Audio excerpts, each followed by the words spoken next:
नमस्कार, one TV के हिंदी समाचार में आप सबों का स्वागत है। मैं शहबाज। आगे बढ़ने से पहले देखेंगे हेडलाइंस।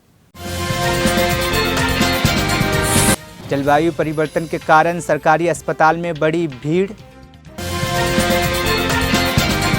तेलंगाना में गुरुकुल स्कूल की छात्राओं का विरोध प्रदर्शन। पीईटी शिक्षक पर उत्पीड़न का गंभीर आरोप। चंद्रशेखर आजाद ने दिल्ली में 10% ईडब्ल्यूएस कोटा को आरक्षण पर सबसे बड़ा हमला करार दिया। राहुल गांधी ने अमेरिका दौरे पर आरक्षण पर बयान पर बीजेपी की तीखी प्रतिक्रिया। अब खबरें विस्तार से। तेलंगाना के मुख्यमंत्री रेवंत रेड्डी ने तेलंगाना पुलिस एकेडमी में आयोजित पासिंग आउट परेड को संबोधित करते हुए जलशाइयों और अन्य जल निकायों पर अतिक्रमण करने वालों को उठाने की अपील की है। उन्होंने स्पष्ट किया है कि सरकार अनाधिकृत निर्माण को बर्दाश्त नहीं करेगी। मुख्यमंत्री ने तालाबों, बांधों और झीलों पर अतिक्रमण को बाढ़ और जल भराव के लिए जिम्मेदार ठहराया, जिससे गरीबों को गंभीर कठिनाइयों का सामना करना पड़ता है। रेवंत रेड्डी ने यह भी कहा कि सरकार सभी कब्जों को हटाने के लिए पूरी तरह से प्रतिबद्ध है, चाहे कब्जा करने वाले जितने भी शक्तिशाली क्यों न हो। डिसेंबर 3, 2023 నాడు ప్రజాపాలన తెలంగాణ రాష్ట్రంలో ఆవిర్భవించింది। ఆ ప్రజాపాలన ప్రజలకు అందుబాటులో ఉండి ప్రజల అవసరాలను తీరుస్తూ ప్రజల యొక్క ఆవేదన వింటూ ఆలోచనలు పంచుకుంటూ ఈ తెలంగాణ రాష్ట్రాన్ని పునర్నిర్మించుకోవాలన్న ఆలోచనతోటి ప్రభుత్వం ఏర్పాటు చేసిన 90 రోజులలో 30,000 పైచిలకు నిరుద్యోగ యువకులకు ఉద్యోగ అవకాశాలు ఏ ప్రాంగణంలో అయితే మేము ప్రమాణ స్వీకారం చేసినామో అదే ఎల్బీ స్టేడియం ప్రాంగణంలో 30,000 మంది తెలంగాణ నిరుద్యోగ యువతీ యువకులకు ఉద్యోగ పత్రాలు అందించి మీరెన్నుకున్న ప్రభుత్వం మీ సేవలో నిమగ్నమై ఉంటది అని చెప్పి మీకందరికీ విశ్వాసం కల్పించే ప్రయత్నం చేసినాం।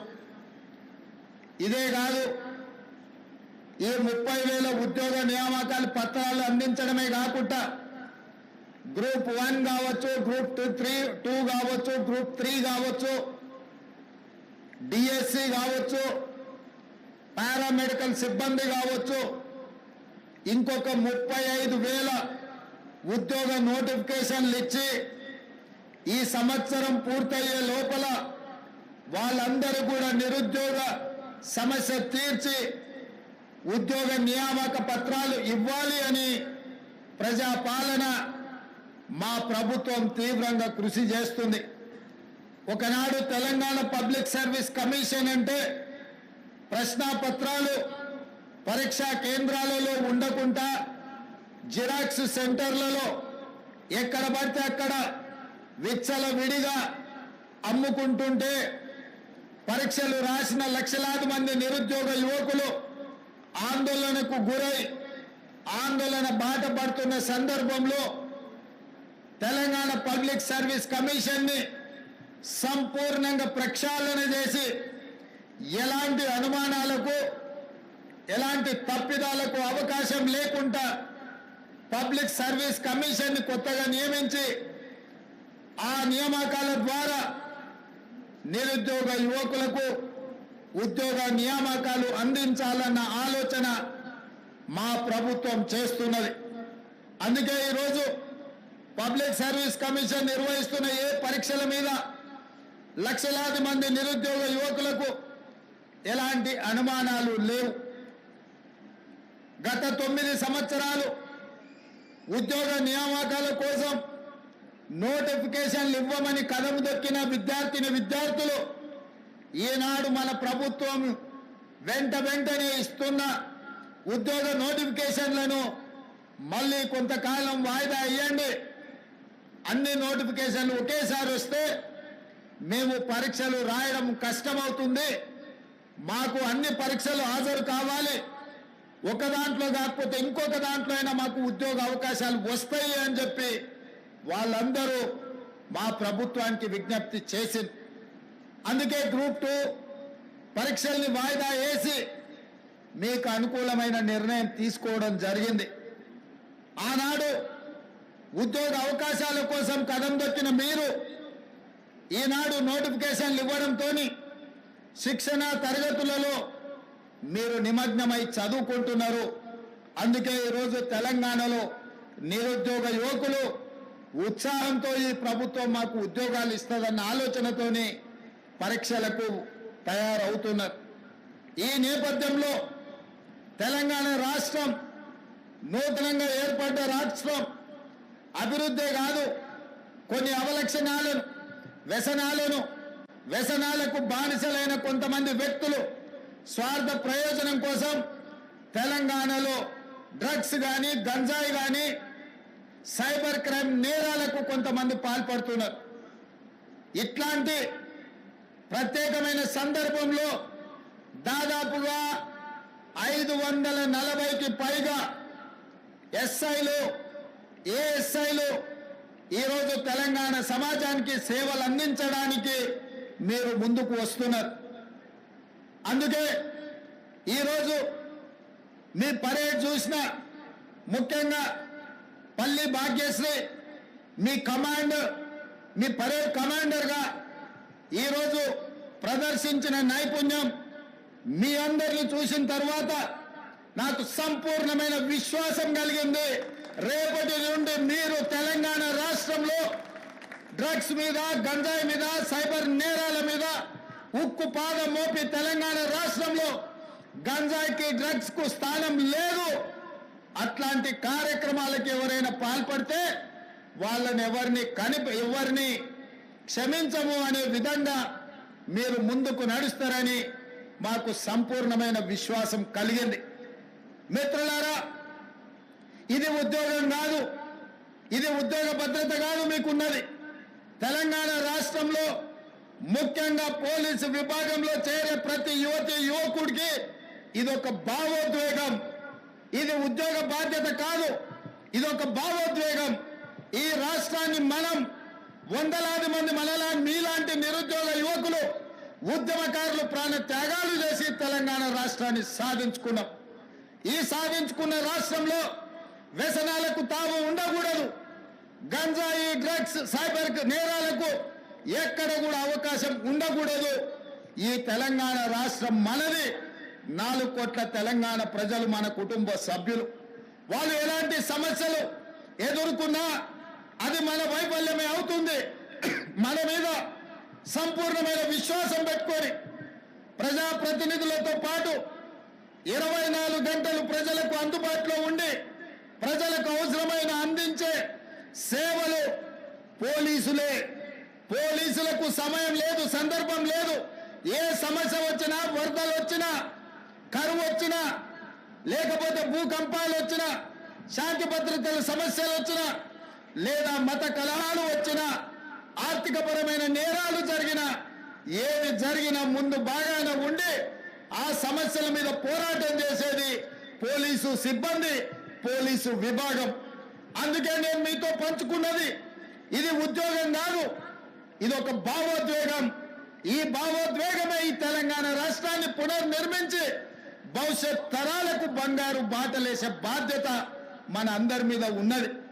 అందుకే ఈరోజు తెలంగాణ రాష్ట్రంలో ఒక పక్కన నిరుద్యోగ సమస్యను పరిష్కరిస్తూ ఇంకొక పక్కన విదేశీ పర్యటనలకు వెళ్ళి జాతీయ అంతర్జాతీయ స్థాయిలో తెలంగాణ రాష్ట్రానికి వేలాది కోట్ల రూపాయల పెట్టుబడులు తీసుకొచ్చి పరిశ్రమలను స్థాపించి ఆ పరిశ్రమల ద్వారా లక్షలాది మంది నిరుద్యోగ యువకులకు ఉద్యోగ ఉపాధి అవకాశాలు కల్పించాలన్న ఆలోచన మన ప్రభుత్వం చేస్తున్నది. ఈరోజు ఉద్యోగాలే కాదు, నిరుద్యోగ సమస్యను పరిష్కరించడమే కాదు, ఈ సమాజంలో పెట్టుబడులు తీసుకురావడమే కాదు, రైతన్నలు నేతన్నలు పట్టడన్నం పెట్టేది రైతన్నలైతే ఆ రైతన్నలకు ఆత్మగౌరవంతో బ్రతకడానికి నేతన్నలు సహకరిస్తున్నారు. నేతన్నలతో పాటు గీతన్నలు ఈరోజు మన సమాజంలో ఉన్నారు. కుల వృత్తులు, చేతి వృత్తులను బలోపేతం చేస్తూ ఆ వృత్తులను ఆదుకుంటూ ఈనాడు తెలంగాణ రాష్ట్రంలో 8 నెలల్లోనే సరిగ్గా 27 రోజుల్లో 18,000 కోట్ల రూపాయలు రైతు రుణమాఫీ చేసి 22,20,000 जलवायु परिवर्तन के असर से मौसमी बीमारियों में इजाफा हुआ है, जिसके चलते सरकारी अस्पतालों में मरीजों की भारी भीड़ देखी जा रही है। इस स्थिति में अस्पतालों में लंबी कतारें और स्टाफ के लिए चुनौतीपूर्ण हालात पैदा कर दी है। मलकपेट एरिया हॉस्पिटल विशेष रूप से प्रभावित है, जहां प्रतिदिन 600 से 900 मरीज इलाज के लिए पहुंच रहे हैं। इसमें अधिकांश मौसमी बीमारियों से जुड़े हुए हैं। खांसी और वायरल फीवर जो बारिश के बाद तेज़ी से फैल रहे हैं। अस्पताल का स्टाफ इस बेतहाशा मरीजों की संख्या को संभालने में कठिनाइयों का सामना कर रहा है।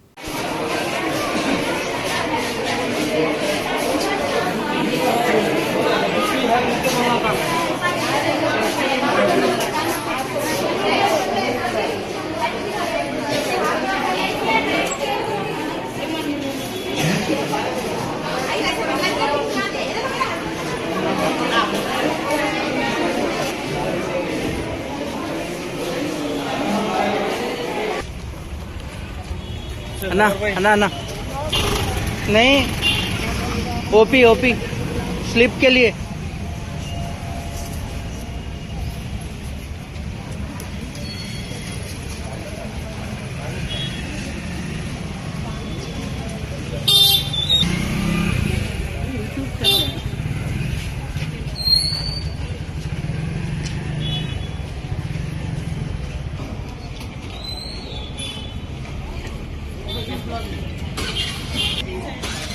न्यू बिल से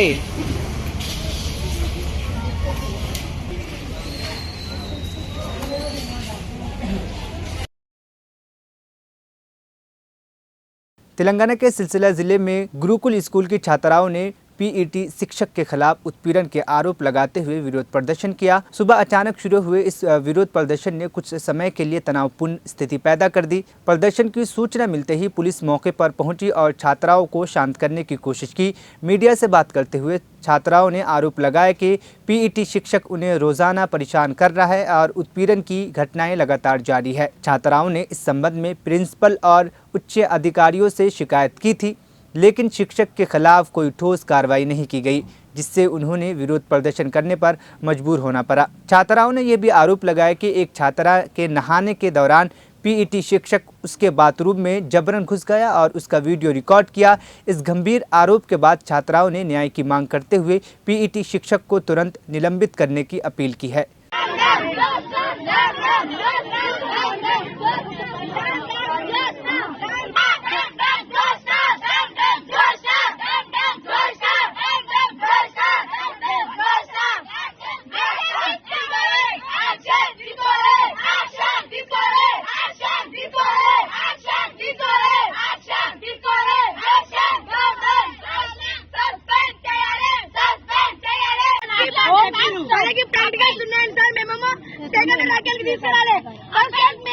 రాత్రి మాట్లాడుకున్నా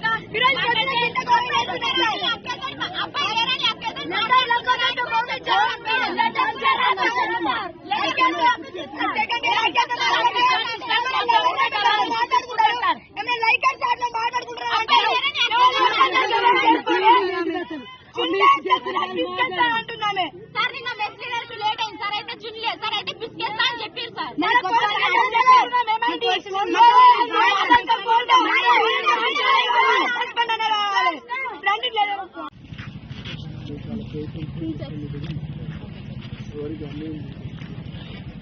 ఏ ప్రాబ్లం ఉంది మాట్లాడాలి, నేను మొన్న చిన్నప్పుడు చెప్తున్నా అక్కడ ఏదో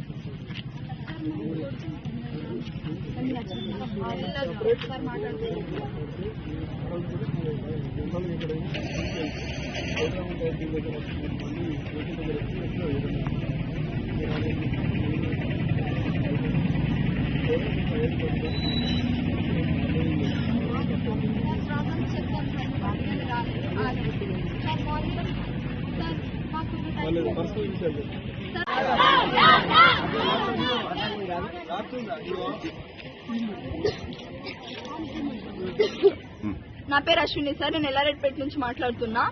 మా పీటీ సారంపల్లి గురుకులం సార్ మాది 6th క్లాస్ నుంచి ఉంటున్నాం మేము ఇక్కడ 6th క్లాస్ నుంచి ఉంటున్నాం. జోష్నా పీటీ ఆమెది గవర్నమెంట్ జాబ్ కూడా కాదు. ఆమె కన్నా ముందు 4 వచ్చిర్రు, వాళ్ళ మీద కంప్లైంట్స్ రాసుకుంటే వాళ్ళని పంపించేసింది. ఆమె ఉన్నా కూడా మేమేం అనలేదు. ప్రిన్సిపల్ కంప్లైంట్ ఇచ్చినాం, యాక్షన్ తీసుకోలేదు. వీపీకి ఇచ్చినాం, యాక్షన్ తీసుకోలేదు. జూనియర్ వీపీకి ఇచ్చినాం, యాక్షన్ తీసుకోలేదు. అసలు ఎవరిని చెప్పినా అసలు పట్టించుకుంటలేరు. మా పేరెంట్స్ మమ్మల్ని ఇక్కడ ప్రేమతో వదిలేసి వెళ్తారు సార్. కానీ మేము ఇక్కడ ప్రాబ్లమ్స్ ఫేస్ చేస్తున్నాం. ఒక స్టూడెంట్ ని ప్రేయర్ టైంలో పీరియడ్స్ ఉన్నప్పుడు ఒక ఆడపిల్లని బట్టలు లేకుండా బాత్రూమ్ లోకి వచ్చి కొడుతుంది సార్. ఇది టీచర్ కున్న క్వాలిటీ అయినా కొట్టుకుంటే వీడియో రికార్డ్ చేస్తారు సార్. ఇది పర్సనల్ డైరీస్ అన్ని చదువుతుంది. ఇది ఒక టీచర్ కి ఉన్న క్వాలిటీ అయినా. మేడం సస్పెండ్ కావాలి, ఇక్కడికి వచ్చి మాట్లాడాలి, ఆ లెటర్ మాకు చూపించాలి. అప్పటి వరకు మేము ఇక్కడ నుంచి కదలేదు సార్.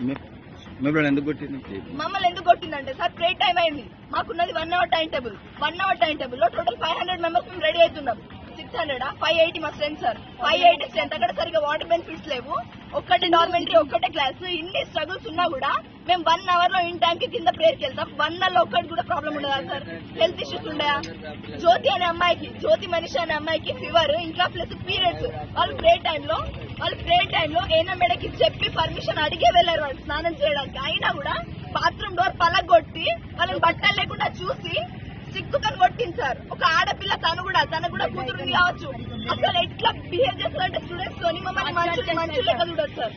మనుషులు లెక్క చూడదు. ప్రతి ఒక్క మేడం చెప్పినాం, అసలు ఎవరు యాక్షన్ తీసుకుంటారో. ఇప్పుడు వచ్చిన మేడమ్స్ కొత్త స్టాఫ్స్ వాళ్ళకేం తెలియదు.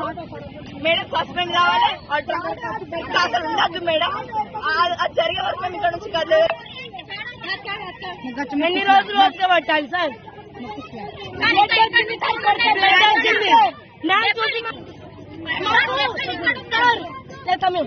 పేరెంట్స్ కొట్టారు ఇప్పుడు దాకా. పేరెంట్స్ తిట్టలేరు. ఈమె ఎందుకు తిడతాయి? మేము ఆ వర్డ్స్ చెప్తాం.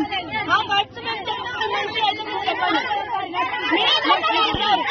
అది మంచి వర్డ్స్ మాకు చెప్పండి, మేము నేర్చుకుంటాం.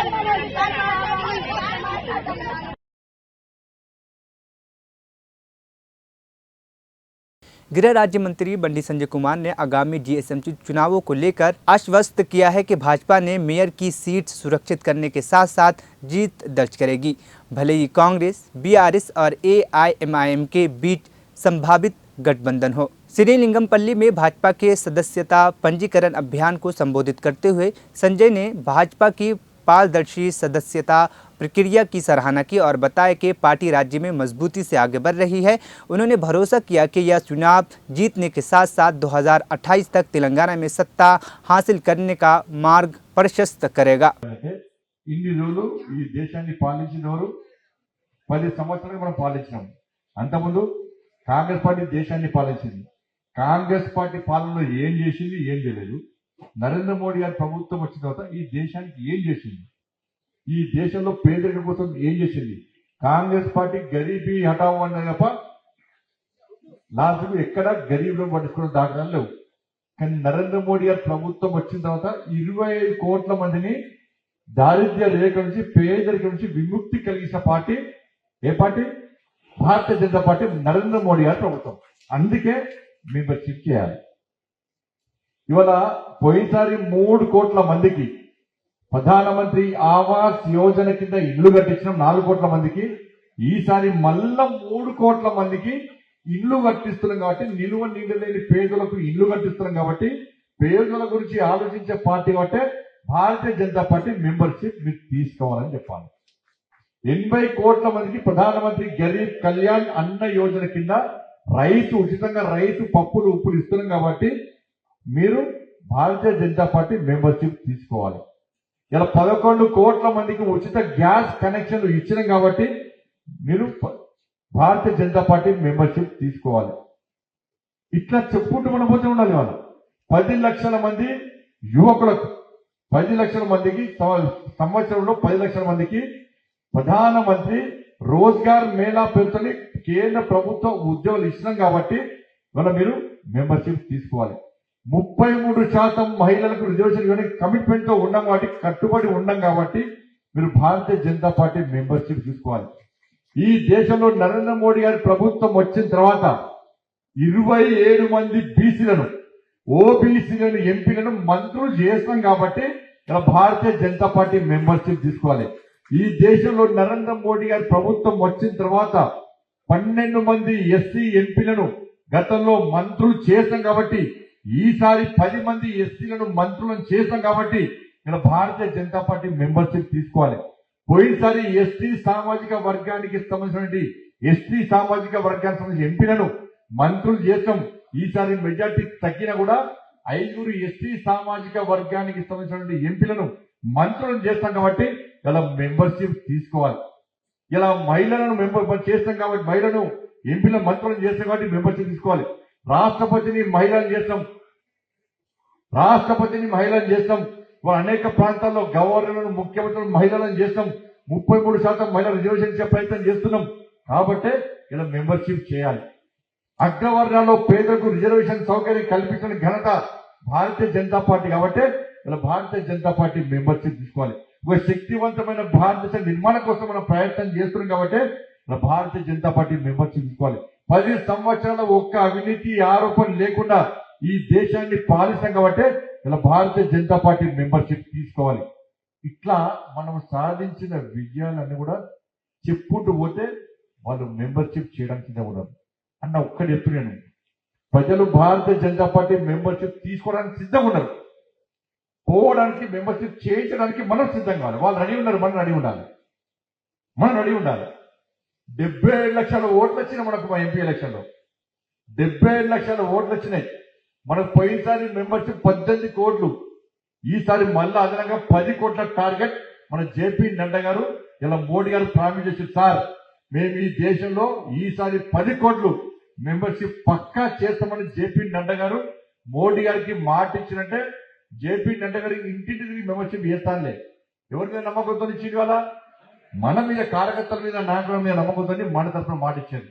మన తెలంగాణ రాష్ట్రంలో గతంలో 18 కోట్ల మెంబర్షిప్ ప్రపంచంలో అత్యధిక సభ్యత్వం ఉన్న అతిపెద్ద పార్టీ ప్రపంచంలో భారతీయ జనతా పార్టీ. చైనా కంటే కూడా ఏదైనా Congress party out Congress party, ये बीआरएस पार्टी ఇక్కడ లోకల్ పార్టీ అది కింద పార్టీ అది. ये కమ్యూనిస్ట్ వాళ్ళు నాకు घर का నాకు घाट కావాలి. వాళ్ళు దాల్ రైస్ పార్టీ వాళ్ళది, కమ్యూనిస్ట్ వాళ్ళది. వాళ్ళు అంటే వేరు.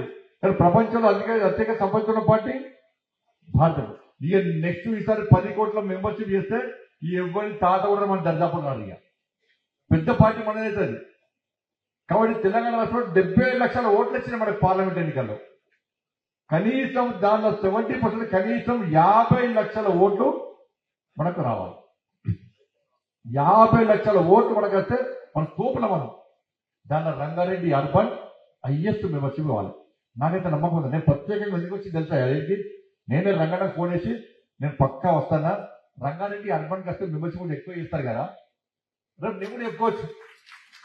అరే నేను మాట్లాడినా కాబట్టి మెంబర్ నేను చెప్పుకోదా, నా ఇజ్జత్ చేయదు కదా మీరు. మళ్ళీ గింత చెప్పి బయటికి పోయినాక మీరు మెంబర్షిప్ ఇవ్వడం కూడా కుప్పముడుతుంది. బండి సంజయ్ చేస్తాను మెంబర్షిప్ వాళ్ళు అంటారు. మన అంటారు మన వాళ్ళు చాలా మంది అంటారు నన్ను అన్నారా అని అనిపిస్తారా? మీ నవ్వు మొక్కలు చూస్తే, మీ జోజ్ చూస్తే ప్రసక్తి లేదు. హైయెస్ట్ మెంబర్షిప్ మీరు పక్కా అవుతుంది. అట్లా అని చెప్పి పోయి ఇంట్లో సందడి పట్టకం ఇట్లా పట్టుకోకూడదు. మళ్ళీ ఏమని తిరుగుతుంది, గల్లీకి గడప తిరగాలి. తిరిగి మీ వార్డులో, మీ డివిజన్లో మెంబర్షిప్ ఎక్కువ చేస్తే అప్పుడు మీరు సక్సెస్ అవుతారు. ఇలా ఎందుకు భారతీయ జనతా పార్టీ మెంబర్షిప్ చేయడానికి సిద్ధంగా ఉంటారంటే, ఈ తెలంగాణ రాష్ట్రంలో అన్న కొట్లాడింది మనం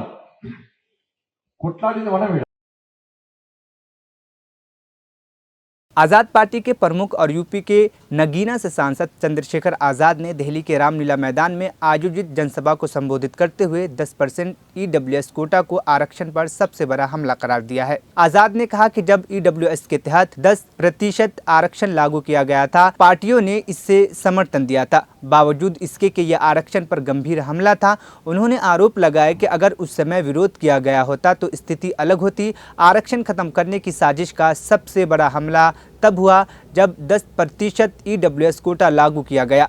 यदि हम उस दिन सड़कों पर उतरते और अपनी आवाज़ उठाते तो शायद इस तरह के दुस्साहत को रोकने में कामयाब होते। अधिकारों की रक्षा की और आज भी इस देश में आरक्षण बचा हुआ है, नौकरियां बची हुई है, हिस्सेदारी बची हुई है, राजनीतिक व्यवस्था कायम है, लोकतांत्रिक व्यवस्था है। तो धन्यवाद करना चाहिए उन जातियों का जिन्होंने अपने प्राणों का बलिदान दे दिया, लाठी डंडे खाए, गोलियां खाई, लेकिन अपने अधिकारों को छीनने नहीं दिया। सब लोगों को उनका धन्यवाद करना चाहिए। लेकिन दुश्मन का ये षड्यंत्र है और दुश्मन बड़ा समझदार है। दुश्मन जानता है कि 2 अप्रैल 2018 के बाद में ये दलित समाज एकजुट हो गया था। जब दलित समाज एकजुट हुआ तो वो ये सोचने लगे कि इनकी एकता को कैसे तोड़ा जाए।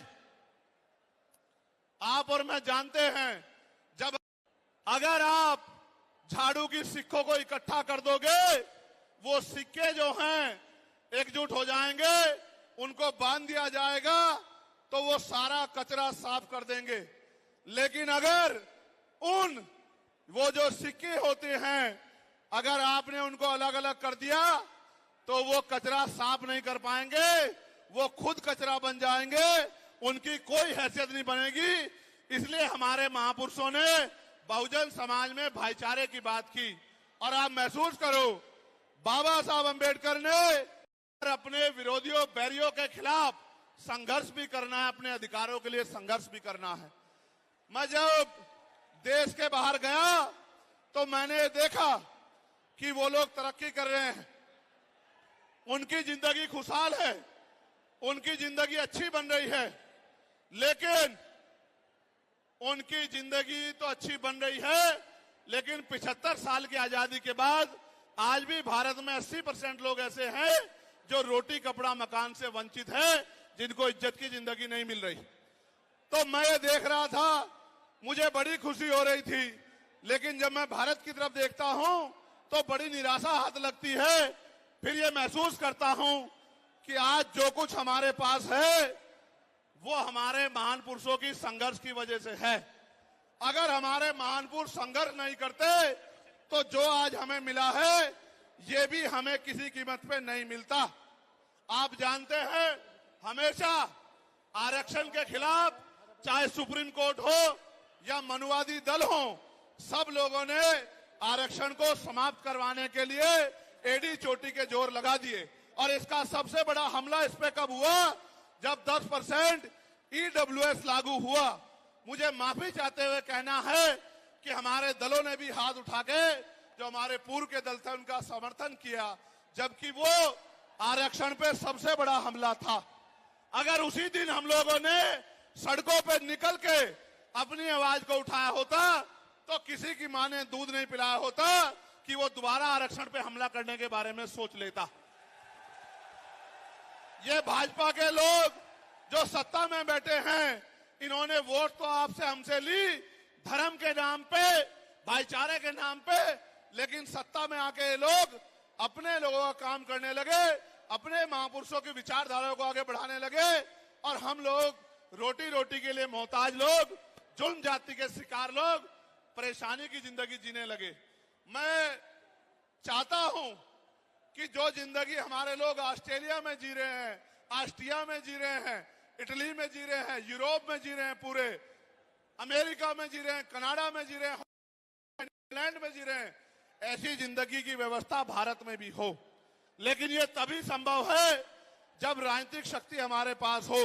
अगर राजनीतिक शक्ति भाजपा और कांग्रेस के पास रहेगी तो हम लोग इज्जत की जिंदगी इस देश में नहीं जी सकते। इस बात को आप लोग मेरी ध्यान रखना। ये मैं नहीं कह रहा हूं, ये बाबा साहब अंबेडकर ने कहा, political power is the master की।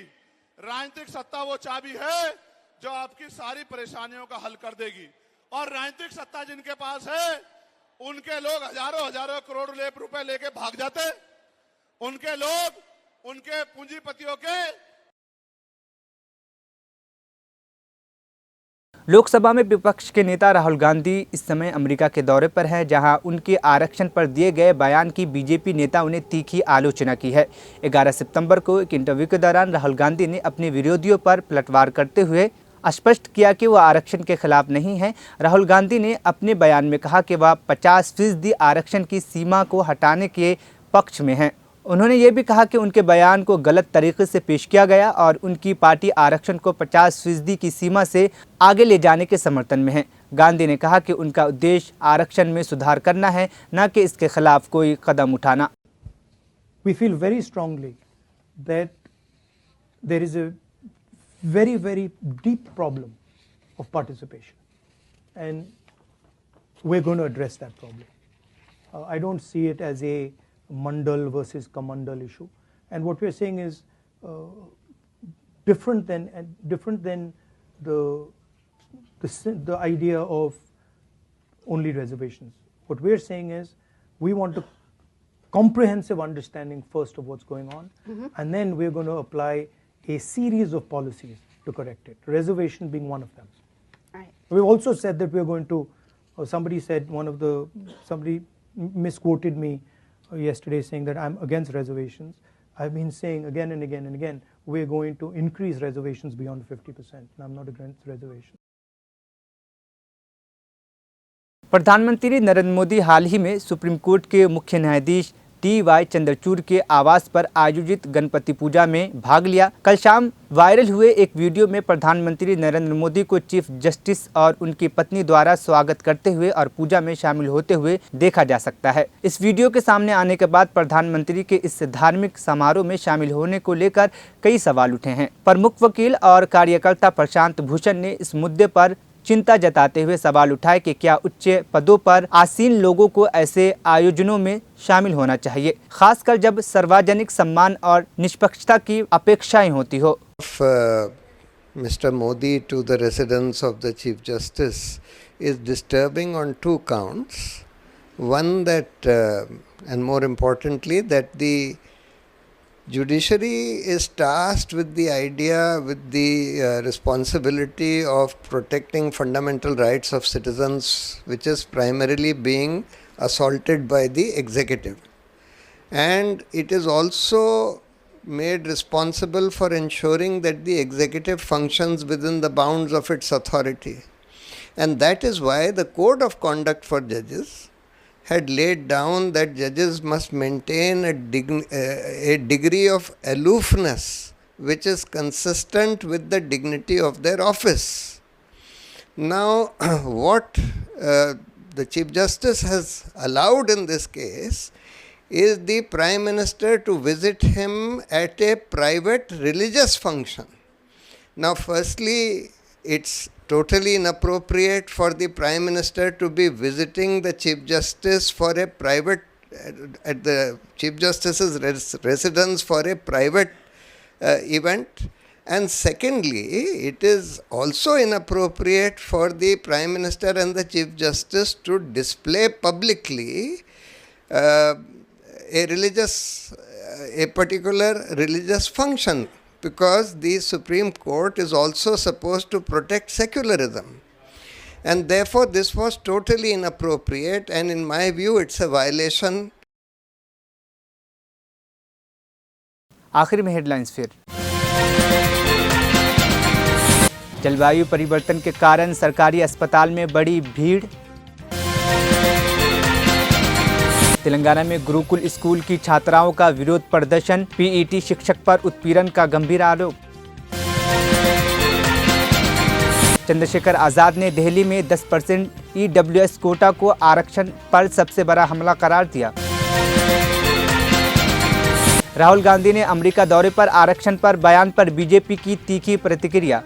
1 टीवी हिंदी समाचार यहीं पर खत्म हुआ। मुझे दीजिए इजाजत, फिर होगी कल मुलाकात।